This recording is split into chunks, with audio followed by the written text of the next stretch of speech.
thanks for joining. I want to go straight to the question why you decided to choose this style of painting. And the reason why I asked this is that, as far as I know, Australian painting to a great extent follows the British style, which is basically landscape painting. And, you know, there's not a lot of portrait painters in Australia, but why did you decide to choose this style of painting? Yeah, so I agree. There's a lot of landscape style art out there for sure. My parents collected a lot of that art, but I guess it probably came about during late high school. So maybe when I was 17, 18, I started to get into dressmaking. So I was really into the human form, specifically the female form. I did a lot of, like my school was big on textiles and women's wear. So I was pretty well trained to do tailoring and draping. I ended up studying that in uni. And then from that course, I met a fashion illustrator and lecturer, Angie Ray, who's wonderful. And I started to do fashion illustration. And that was sort of coinciding with the same time that Instagram became huge. And yeah, from there, I started posting. And then it was, I mean, everybody wants to make money from their favorite thing to do, I suppose. But it was fortunately that little bit organic when I would have been about 20 years old. So I wasn't even thinking about, you know, I was still in uni and I was still doing casual work. So I wasn't thinking about making a career out of visual art quite yet, but it sort of fell into place during my part-time work era and I was still in retail. So yeah, that's sort of how it came about. And then I started focusing on faces more when hyperrealism became a huge trend on Pinterest and Instagram back in maybe 2013. And I had one particular drawing. It was just in grey lead. And it was really successful, which I think my first job would have been for my auntie to draw her 3 kids. And it just went really well. Like I was shocked and I think probably impressed myself just enough to be able to pursue it. But in terms of the style of painting, it's not just any kind of portrait painting. You've got a very, very unique style that if I saw one of your paintings anywhere, I think that's probably common between all of your audience, that they can easily pinpoint which painting belongs to Lucy and which one doesn't, because you've got a very, very unique way of presenting the characters and the elements in your painting. Where did that come from? I'm really glad that they're identifiable. That's nice. I think that hopefully, and I know it's not like internationally, this isn't rare, but I always, and the same thing when I did fashion design and dressmaking, I always wanted to stick to traditional methods, which is why oil painting was just like a no-brainer for me. I tried acrylic. It's great. I fell in love with oils. They're way less frustrating for me. And yeah, the less you can contend with, the better. So I loved Caravaggio, and I started towards the end of my degree looking into like mid-century artists. So him, Botticelli. I traveled 3 years ago to Europe, and I think Florence was really influential on me. I had sort of a bit more of a modern style before that. It was a bit not collaged, but it was an acrylic painting of flowers and then women in front in charcoal. So I was really trying to avoid it because oils are so expensive. But after that trip, I was like, it's got to be this is where you got to do. It's got to be that Caravaggio style. And I guess I use modern elements, so that's what makes it identifiable. Yeah. I want to get back to Caravaggio because I think that's something that we've exchanged a few texts over the past 2-3 years. But interesting you say 3 years ago, because when I was preparing for this interview, I ran into an article on Vogue about you. Yeah. And basically there were a few photos of you sitting very beautifully and elegantly in front of some of the paintings that you had, and the style and the method of painting that you had back then, which I think it's around 2022, that article, which is around. That's right. Yeah. It's completely different. 21 and then, yeah. It's completely different from what you do now. And it's very interesting that I think you can clearly see the effect of that trip and specifically Caravaggio on your work. So I think the first time that we exchanged was when I noticed, because I'm a big Caravaggio fan, and I noticed how Caravaggio-like your style is, and the drama that you capture in your painting is very interesting for me. I like that late Renaissance period, El Greco, Caravaggio. And I think you have tried to, I'm not sure if it's intentional or not, but you've tried to keep that mystical, expressive mood of the painting within your work as well.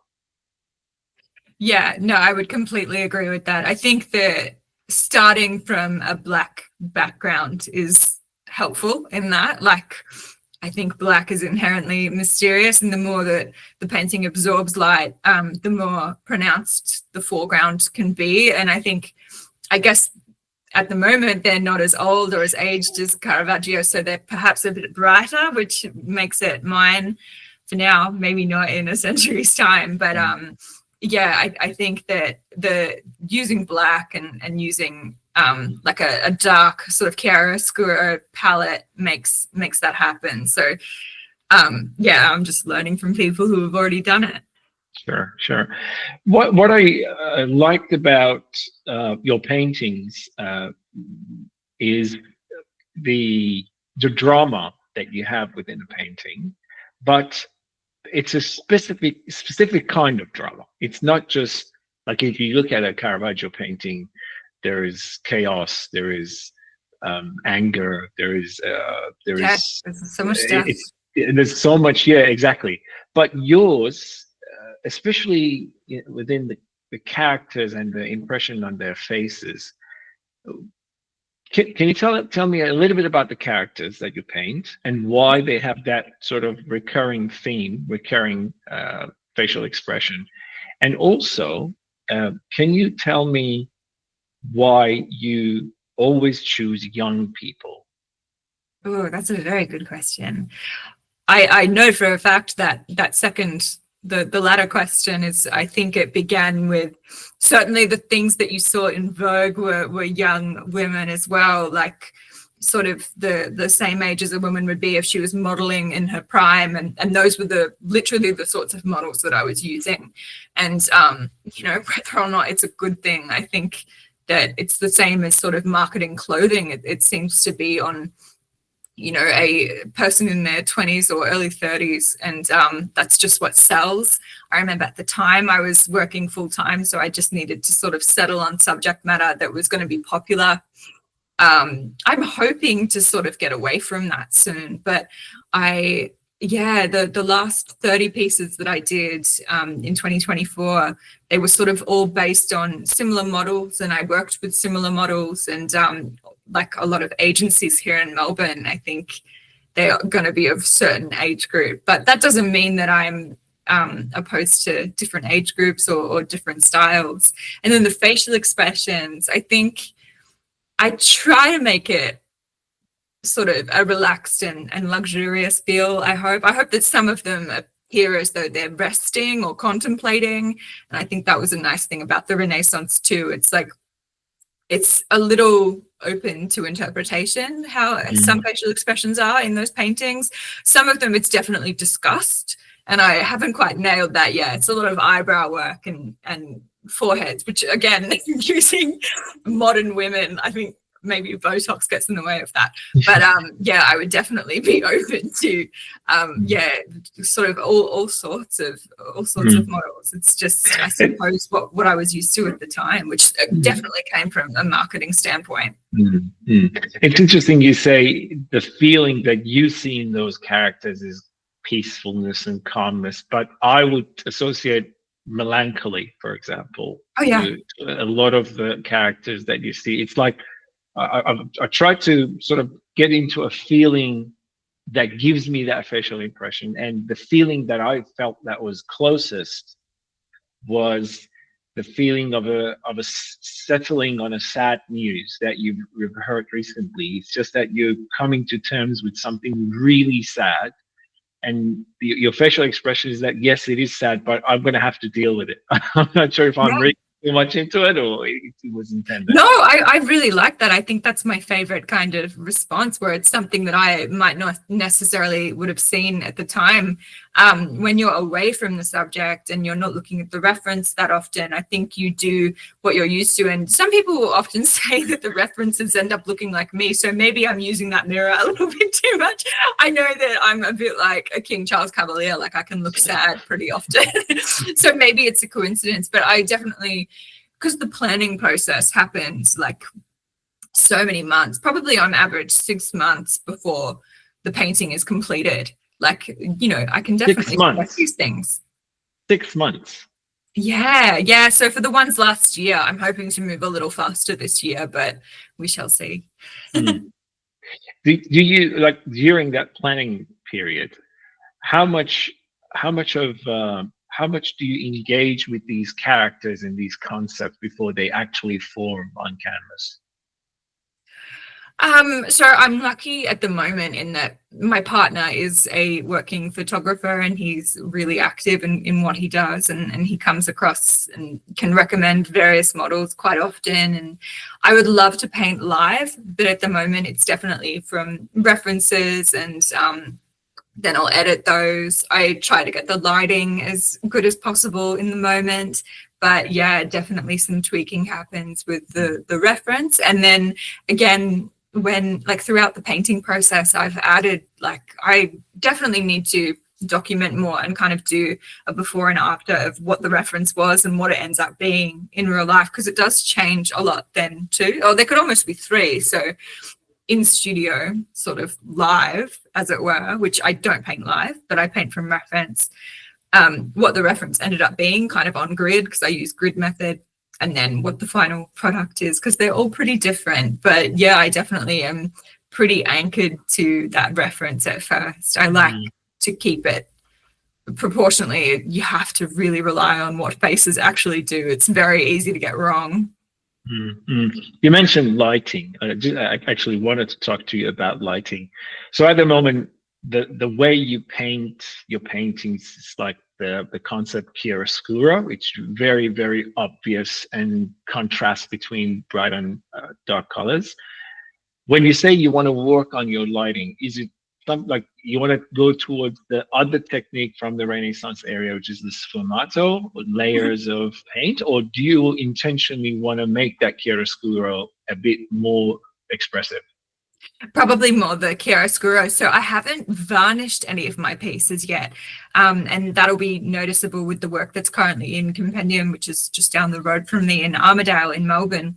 And I'm looking at them kind of in situ now, and now that they're framed. And yeah, I think that if I were to varnish them, they would be even more dramatic, and the blacks would be blacker, and everything would pop. But because of the drying times, I didn't want to risk it. It was sort of right at the edge there where I didn't want to mess around with them too much. And I'm happy, but I think that, yeah, I don't know if you've ever watched, there's a lot on TikTok at the moment of artists. They call it like HD fluid, like everything just becomes really vivid once you varnish something. And the same thing happens when you oil out a piece, and oil can give that effect, but obviously it dries quite quickly, whereas varnish is like when you varnish a floor, like it'll stay glossy for as long as you need it to. Yeah. Reading the Vogue article, I just want to read from my writing there because I don't want to get it wrong. You had you said you follow a concept called things among things. What's that about? Yeah, I remember that. That's kind of going back to my uni thesis, actually, because I did dressmaking, but also I did, I think my 3rd year of uni was focused on knit. And then that whole sort of, I think my written work was called, like the title of that piece was hyperbole, and that was something that's hyperbolic, or like, yeah, just exaggeration upon exaggeration. And if you sort of run with the story, it's like Chinese whispers, where something becomes bigger and bigger, and word of mouth carries things that way. And yeah, I remember the research and development component of that work was pretty heavily focused on this concept of hyperbole. And with crochet in particular, which I think was my chosen type of knit, it was just basically the whole discipline is just knots upon knots upon knots. And then I probably worked in a similar way when it came to fashion illustration, and then the work that ended up in Vogue was sort of a it was floral. It sort of looks collaged in that way. So it's superimposed things upon things, and I had so many different versions of what those paintings would be. But I think ultimately that came from that third year of uni, where my discipline was all to do with knitting and knots and macrame as well. That was in my fourth year. It's a weird parallel, but that's how it happens. Well, I guess the concept resonated with me a little bit because we have in the Iranian or Persian classical garden style or classical garden structure, we have a concept called a garden within a garden, or in a broader sense, a world within a world. And the representation of this concept is that you'll see especially in ancient Iranian architecture, that you have multi-layered walls, that each wall basically encircles a garden, and then inside that garden you have another layer of wall which encircles a smaller garden, and then this goes sometimes up to 7 layers, and basically the whole concept points to the visitor, or points the audience towards thinking that there's always something behind what you see, and things you just should not judge the book by the cover. That sort of concept. And it's very interesting that you have within your paintings sort of following the same concept. There was also another sentence in your Vogue article, which I found pretty intriguing. And that was the sentence that you said, beauty is terrifying. Why do you think that? Oh gosh. Yeah, I guess I'm thinking back to the time where I would have written it. Probably, maybe it was like the decay of beauty being terrifying to me at the time in my mid to late 20s. I hope that I've overcome it, but I think likewise for like I all the books I read and all the sort of back when I worked in to the state police department for about 4 years, and a lot of it involved violent crime. I was a social worker. I was never like a sworn officer or anything like that. I did a lot of project coordination there. And I think that a lot of the crime, I guess it seems kind of ridiculous. And to me at the time, it was like, wow, all of this is like because you're attracted to someone, and a lot of it was family violence. But it's not ridiculous at all. I think that that's very true. And I think whether or not I don't want that to be misinterpreted as a person being beautiful, but also like a mind being beautiful, and how strong attractions towards one another can cause just as much violence. It's just as terrifying as it is euphoric. And I guess I was coping with those sorts of concepts at the time, certainly with the work that I was doing in sort of social policy. Well, based on that, how do you think normal, ordinary people, like artists, deal with beauty by trying to capture it? Right. How do normal people deal with beauty? Oh, I mean, it's changing every single day. I think that it's so scary. Like even just last night, I downloaded the new version of CapCut, and it's sort of become the same as Facetune, where you can.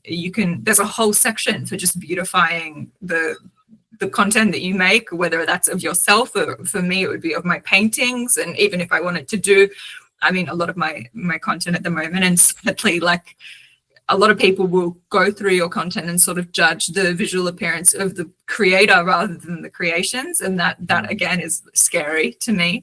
And, you know, I consider myself a pretty normal person as well. Sometimes it's in a world that's sort of governed by social media. I think it's nothing new. And like the scary part is how I would explain this to, say, my future child, if there is one. Like it seems vainer than ever, but I don't think the world has ever been entirely, without vanity. It's a massive part of life, but I feel like that's bigger than ever. And I hope that, I mean, AI feeds into it as well, I guess. But yeah, to answer that question today, like it's changing by the minute, but it's a huge part of how people interact. Tinder, everything. Going back to the art, especially painting, what do you think people find beautiful in paintings? Because I've thought about that concept for a very, very, very long time. What is beauty? I mean, what makes you think that even yourself, like standing in front of the mirror, imagine you're getting ready to go to a party. You stand in front of the mirror. If you're into makeup, you do makeup. You look at yourself. You check your hair, and then there's a certain point that you think, yes, that's it, and you leave the mirror and you move away. Where is that certain point? How do you define beauty, both in yourself and, more importantly, in a work of art? Yeah, I guess similarly to how I guess beauty matters in all aspects of my life now, because art is full time. And then of course I want to present myself well as well. You know, back when I was doing social work, it was a lot about the written word. So, you know, I have to think about these sorts of things every day. And I agree. I remember even back in BCE, I was trying to answer these questions, and there was a subject called visual communication and design where they went into all of the design principles. And I remember being really attracted to patterns and symmetry, but also like trying to sort of, probably more in my tertiary studies, trying to decode why and what makes those things different to different people. Like, people are attracted to completely different things. If you ask someone what their favorite painting is, it's going to be completely different. You go into someone's living room, it's going to look totally different. And it's, I find it, I guess my favorite style of comedy is when someone has a really specific hatred for something. Like, it's like, oh gosh, I don't think that way at all, but that's so nice and funny and soothing to me when someone is like, oh gosh, this certain style of architecture is just disgusting. I can't even look at it. I can't touch it. But it's like, oh, that's actually a huge relief, because of course we feel that way sometimes, but when we're polite, we don't talk about it. But I think like it's really important, especially in the age of AI, to remember that people have such different proclivities. And I hope that we're not all, I think a lot of the articles I read is that even like with plastic surgery trends, people are turning into the same creature. Like, it's just going to be two homogenized types of humans that are attracted to this one kind of like Barbie, like Mattel type box set type of human. But I don't think that's true at all, based on how people consume art and interior design as well. Now that I'm in my 30s, you notice that your friends are buying totally different furniture than you would pick out, and I think that's a good example. But as to what defines it, I've always loved symmetry, whether or not it's balanced or unbalanced. Like, just, it doesn't have to be like a butterfly, just if there's flowers in one corner, maybe in the bottom corner, just horizontally or just vertically, having something mirrored in a way that gives a nice S shape or an equal amount of I guess busyness in each hemisphere. Well, now talking about symmetry, I was just sort of recalling your paintings. You don't have symmetry in paintings. You basically leave a lot of void or blank space in the canvas, and I think that's intentional. Why don't you fill out these voids with flowers and the things that you like? What are you trying to sort of get to? Yeah, like as you say that, it reminds me of like how I used to be. Like I remember being in year 12, or, you know, kind of like between the age of 18 and 25 studying, and I was like, it was almost like I had to prove that I've worked so hard and I've done every little detail that I could possibly do in this, like, say a canvas is like an amount of pixels. I need to fill every pixel. I need to make every pixel count. But yeah, the more I consume art, and definitely when I went to Europe, it's like, it doesn't work that way. And I think the like ancient Japanese art is the best at that. Like, I just love that so much. But I've never been able to, certainly with sketching and with abstract art, for whatever reason, I can't just stop. It's almost too easy to pick up a pencil or even charcoal or ink in the case of historical Japanese art. I just don't think I would be able to stop. But when my canvases are in a studio and it's oil painting and it's very deliberate and I have a very specific block of time and I have, financial constraints, I try to make it count. And so Caravaggio seemed like a good rubric for that. How much similarity do you find between yourself and Caravaggio? Oh gosh. I mean, I hope there's plenty. I'm probably not as morbid. I wish I talk to a lot of horror movie fans, and I'm not one of them. And I think a lot of people think I might be, but I'm definitely not. I mean, skulls can be interesting to look at, and they're great anatomical studies. I think there's a term for that in French that was separating the bone from the skin, and it's a really good way to learn, especially in life drawing. And so I always thought they're so fun to draw now, especially when you go from actual faces to skulls, and there's nothing morbid about that for me. But that's probably where we're a bit different. I think Caravaggio was, as far as I am aware, committed homicide himself. I hope that we're very different in that regard.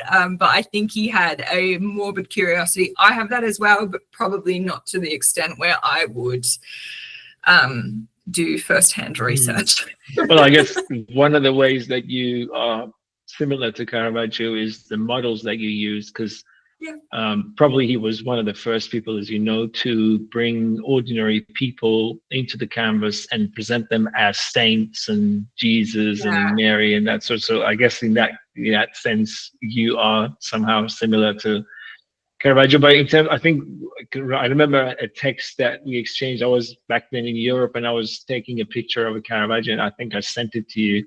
Wow! I remember this so much. Yeah, and I think you said something to the effect of, "Oh, I'm not as crazy as Caravaggio," or something like that. I can't remember, but you do have that in the background of your head that Caravaggio is this crazy person. I don't want to be that crazy person, but I still, at the same time, I want to have the skills and the braveness and basically the courage to be someone like him. Skull. You also paint a lot of skulls in your paintings. Why is that for? Well, I think they probably come from, I guess I love a lot of Dutch artists as well, like Jan David Stahiem.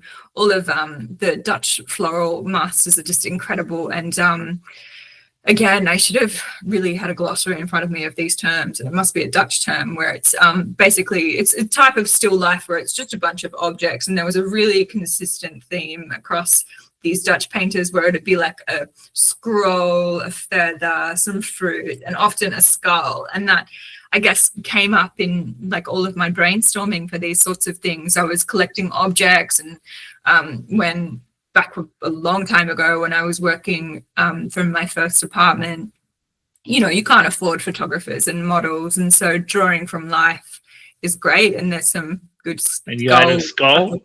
You had a skull in your We have some incredible stores, like apothecary kind of inspired. It's ephemera, I guess. I think ephemera is the name of one of the stores, and it's just all taxidermy and that kind of thing, and you can buy them, but I have no interest in.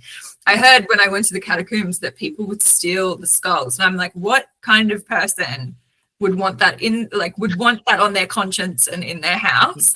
Absolutely no way. But that the catacombs were definitely part of that a trigger for me and something that I remembered. And as I'm collecting objects to kind of draw from still life, that's sort of how that came about.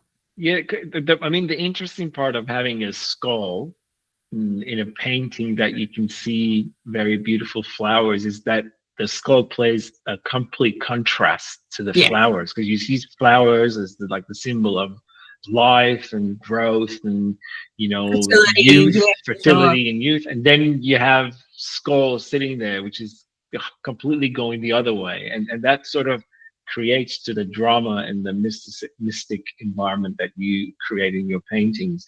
Have you ever had someone coming to you and say, "Can you please not do a skull in my painting"?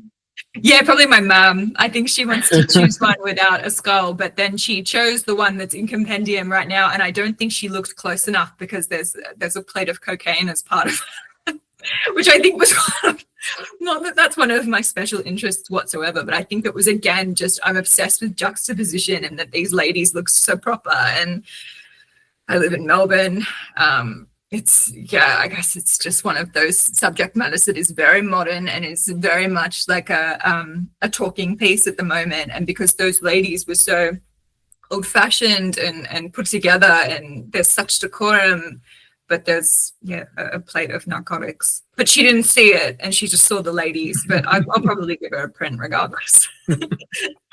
Yeah, talking about ladies in your painting. So one of the other things that you mentioned in that Vogue article was that your paintings come from, or an element within your paintings is the femininity. But that doesn't seem to be the case anymore. At least I don't see femininity as a major element of your paintings anymore. Yeah, no, I completely agree with that. And I remember looking back on it at the time, all those months later when the magazine comes out, you can be really self-critical. And I think, again, as I was saying to you, a lot of it was to do with marketing, and there were quick decisions. An opportunity came up and I sort of wanted to harness it. And I think maybe it was to the detriment of what I would have done if I had all the time in the world to think about it, which essentially is the difference between my current suite and what is in the magazine. I still loved the opportunity, but I think a lot of it hinged on vanity and, certainly what I thought people liked and were attracted to, and maybe in like an intimate sense as well. But I feel like you can do that, or I can certainly achieve that in ways that aren't as lewd. So hopefully I think that there's much more, and maybe it's because I've matured as well, but there's a lot more to talk about in paintings that are, first of all, they're much larger, so there's more subject matter to fit into them, but they're also much more romantic, and they tell a backstory, and it's more like if you were to, in my mind, they sort of present as a book rather than a pamphlet, as I kind of like view the Vogue ones at the moment, it was a wonderful opportunity. I loved it, but the time frame was so tight, and I think I was really panicking at the time.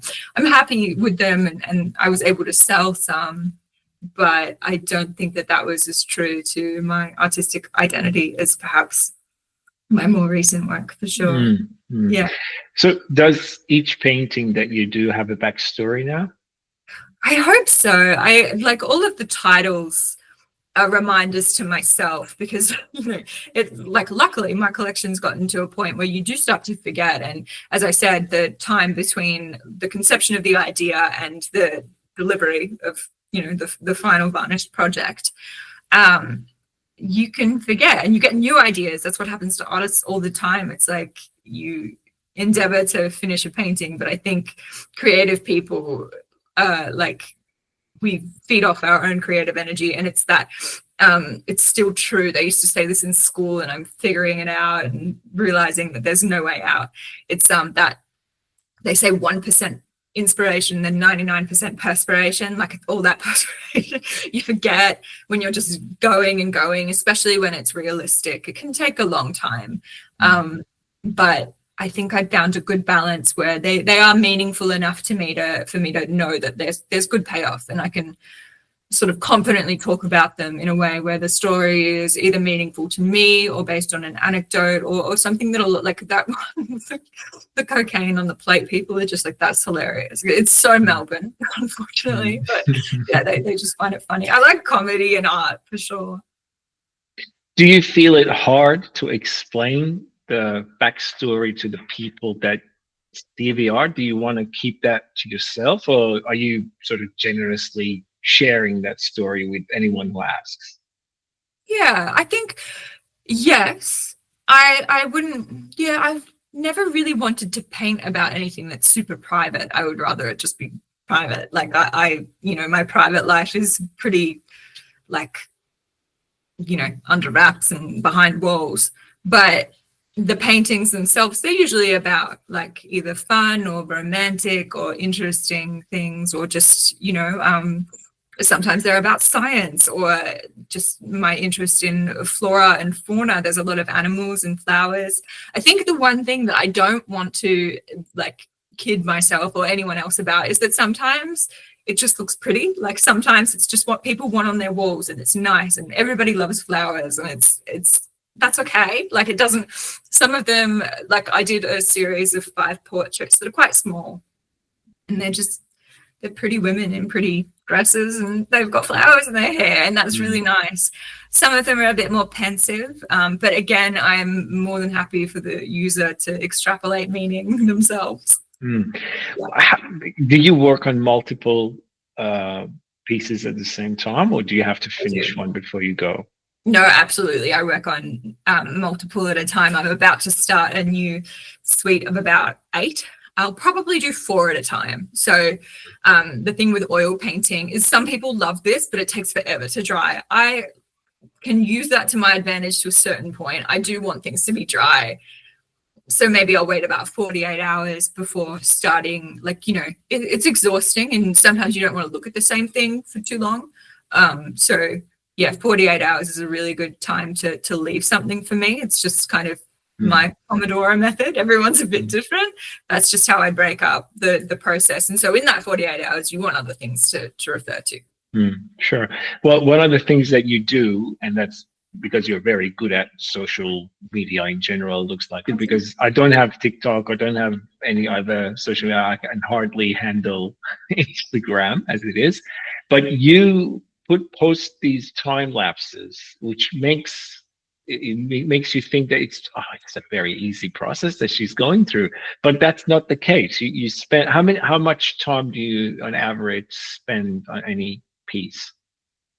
I think if I were to like base that on the average size, so just average, my average size I think for last year was about 1 meter by 120, so 100 centimeters by 120 centimeters, and I would say that's a solid 8 days of not ridiculous hours, so maybe say 8 days of 9 hours. No, 9 is not ridiculous. That kind of thing, yeah. That's still 8 days of 9 hours. Too much. And that's too much. I mean, it's a long time. But you shorten it. You make it like it happens over an hour with your time lapses, which is interesting because it's a bit misleading. I know. Oh, for sure. I totally get that. And like another part of it that you got to remember is that I do, and I'll try to, this next batch, you've got me at a good time because I need to kind of reassess how I would rather educate than just be like, hey, look what I can do. My mum was a teacher and I'd love to, I love that people find it easy to watch and find it approachable. Like the time lapses I used to watch on YouTube as a teenager, I'd be like, oh, well, I can do that. And that's probably that kind of confidence, blind confidence maybe, is what you need to just begin. And if I can convince someone to just begin, it's so great. I love it. I think it's the best art form ever.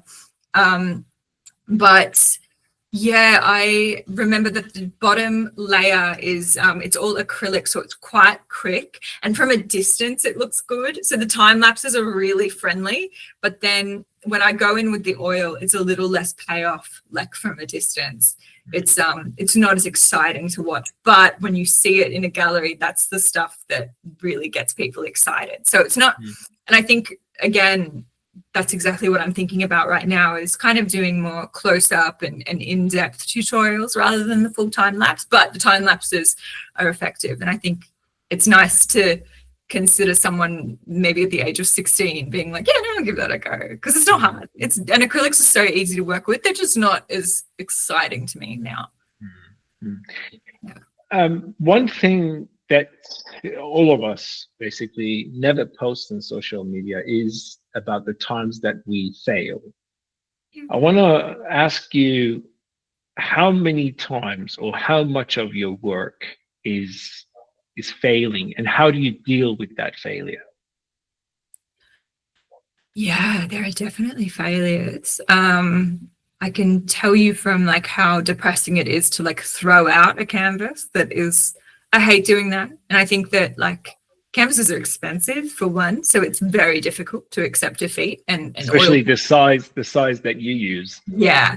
But I'm also like, I think it's because of textiles and dressmaking. I love mending things as well. I love the idea of being like, no, this is fixable. I think the most important like part of that process is to put something away until you begin to fix it. Just like leave it. But of course, there have been many failures. I think maybe my brain just is very high risk, high reward in that way.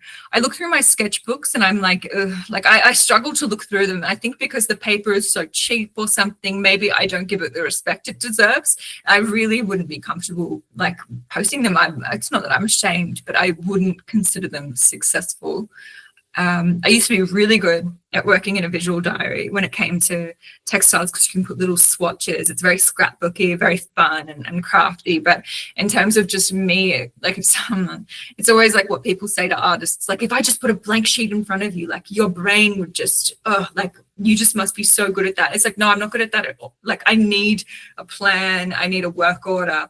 And I think maybe that comes from being a project coordinator, but I don't do well with low stakes projects, and I have many failures in that regard. I think, and hopefully people are similar to me, like maybe, put the pressure on yourself.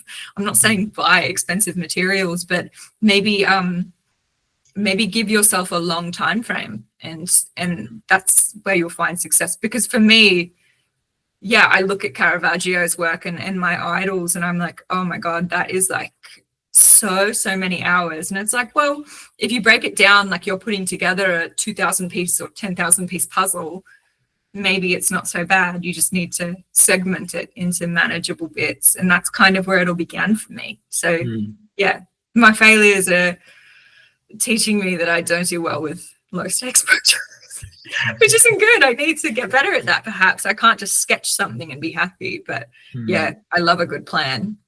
I like the way you say when something doesn't come out right, you just leave it away and then revisit it after a little while. Because I think making decisions at the time is probably something that you don't want to do, and probably not a good idea. But I think a lot of us, when we get angry, I've got many projects that I've started and never even got through with them because I thought, that's beyond repair. I don't see it going anywhere. But I think your mentality is that, let's leave it away for a while and then get back to and see how we can fix it. And it's a very interesting perspective on failure. One more question about the dresses of the people in your paintings. They're not ordinary dresses. Where do they come from? Yeah, a lot of them are mid-century. I think 17th century is a big part of basically how I tried to drape bed sheets and belts and that kind of thing. Op shops are really great for inspiration, and also, I guess with technology these days, you can superimpose photos. You can use a Dior dress, and obviously you need to try to keep your references straight if you're going to commercialize your work, but for me, I loved sort of John Galliano for Dior. He did some amazing mid-century inspired pieces. So, you can take certain interests and put them onto a painting. It's almost like a collage of all the things, or an homage, as people would say in the art world, to other artists of other disciplines. But I think in line with Caravaggio, it was 16th and 17th century. Women's wear that was really interesting to me. Again, it's also the layers, like things upon things. So you come from a fashion background. I do, yeah. So did you ever, like when you paint someone in a special dress, have you ever thought about maybe this dress can be actually a good dress design rather than just a painting? Have you ever done that? I have, but I think, like, again, maybe this is part of the failure folio. Like, I often look at beautiful clothing and fabrics and expensive fabrics, especially I love long dresses and anything that involves yards and yards of fabric. And I think, how difficult would that be to make, and how in awe I am of like haute couture and fashion houses, and oh my goodness, like, and it's the kind of thing, a failure in textiles and in fabric, like if you spill coffee, if you like, it's very hard to come back from. Like I'm really glad that I left it behind for my own sanity, but I am in awe of that sort of thing. But at the moment, no, I have no interest in recreating those dresses, but I would certainly collaborate with someone. Have you ever tried to use your painting in other settings, like in theatre, for example, to design theatre sets? Oh, I would love to. The other way around, for sure. I'm obsessed with theatre, musical theatre, ballet. My dream job as a teenager was to do costume design. But again, like I sort of look at these, like these are veterans of costume and couture and embroidery and hand tacking and that sort of thing, and it is so complicated. I don't think they get anywhere near enough credit. I would love to, but yeah, I'm not brave enough yet. Not as brave as Caravaggio. Well, certainly as crazy as Caravaggio, maybe you have to be before you get, yeah, that bravery comes with craziness. Probably the last question. Okay. How much of yourself can we find in your paintings? How much of your own feelings, your own character do you put into the paintings? Probably a fair bit. I find myself a bit, I am introverted, but at the same time, if I'm going to attend a party, for example, I'm going to be fully there, and it's kind of all or nothing with me, which is when I was studying music, I was a flautist, so I played flute all through high school, and a lot of my exams were based on Baroque music, which I found out was kind of the era, and what identified that style of music was the fact that pianos and whatever instruments they were using at the time were either piano or forte. You could only be loud or quiet, and I feel like I possess those juxtaposing qualities, whether it's good or bad. Ask the people in my personal life. But I think that, like, if I'm going to love something, I'm going to love something fully. And likewise, if I'm not interested, it's very, very hard for me to feign interest. And yeah, same with friends and family. I have a very small group of friends, and I try to remain very loyal to my values, and those are the sorts of qualities that are important to me. And so I guess that is when I'll use the Baroque hashtag or Baroque, and that is very true to my style. And maximalism, I think a lot of people are calling it in interior design. Like, that's so interesting to me. I can't I get bored easily by trends. It doesn't make me any better than people who do love trends. I just am more attracted to sort of whimsy and either absolute silence and times of solitude, or just, I used to work in restaurants and bars and nightclubs, and I loved it. I thought it was awesome. And that's coming from someone who says they're an introvert, but I guess it's more ambivert. So it's kind of one or the other. I can't, even office spaces where it's sort of like background chatter, it's sort of like I'd rather just be in a room by myself or fully engaged. And that's sort of how I am. So I want to conclude that, yes, if we see a painting from you, there is a little bit of yourself in it, at least in the chiaroscuro side of things, that you are this person that's very vibrant, very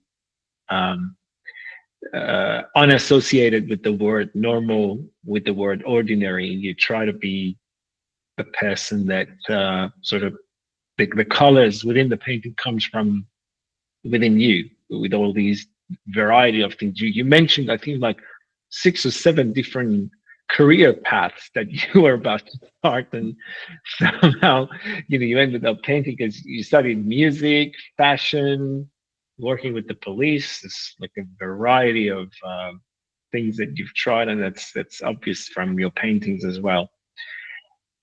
In the end, how do you introduce yourself? As a visual artist, proudly now, because it takes a while to be able to kind of have that as your full-time work. So I'm gladly identifying as a visual artist, and a curious person for sure. I think as a teenager, I would have been like, oh, I'm different. I reject conformity, but that's not it at all. I love all sorts of people. I think I love quite strongly, and I just am curious in all sorts of people, places and things. I'm just a very curious person. And when you say different career paths, sometimes they weren't. Sometimes it was just like, as I said, my mum's a teacher. I love to learn. I think I'm a very good learner. I might not be a very good academic. I'm not good on all sorts of tests, but I love to, I love to learn. I'm a curious person.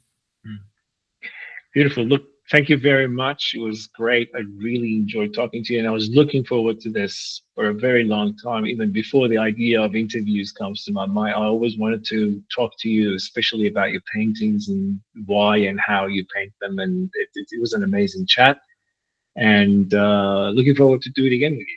Yeah, absolutely. You've been such a supporter for such a long time, and likewise, I've loved learning. Please post more. I loved what you had to say about gardens within gardens too. I love that sort of different perspective on things for sure. It was lovely. Thank you very much, and have a good night. You too. Good night. Enjoy.